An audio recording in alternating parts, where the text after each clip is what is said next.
Diese jungen Leute leben in einem Lager, in dem Nomaden sesshaft gemacht werden sollen. Mit ihrem Lied haben sie im Wettkampf mit Sängergruppen benachbarter Dörfer und Städte den zweiten Preis errungen.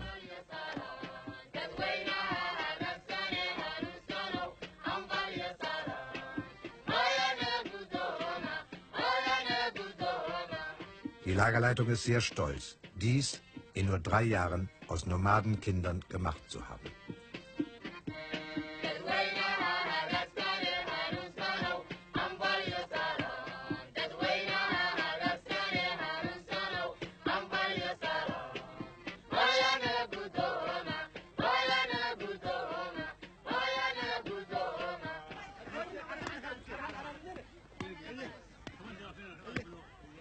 Sesshaftmachung bedeutet Landarbeit. Die Nomaden sollen Bauern werden. Disziplin und Schwung werden verlangt. Jetzt lernen Nomaden, was Arbeit ist. Diese Nomaden verdanken der Regierung ihr Leben.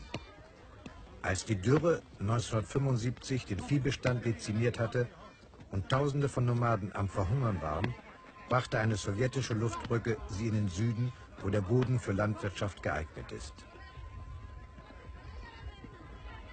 Für die Regierung war diese Katastrophe eine einmalige Gelegenheit, den lange gehegten Plan der Sesshaftmachung zu erproben, ohne politische Unruhen fürchten zu müssen.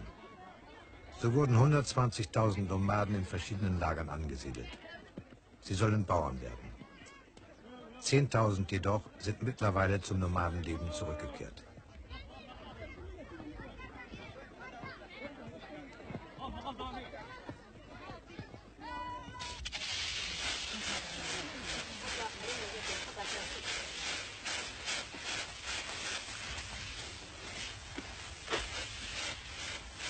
Die Nomadenfrauen müssen erst lernen, wie der Wind genutzt werden kann, um die Spreu vom Weizen zu trennen.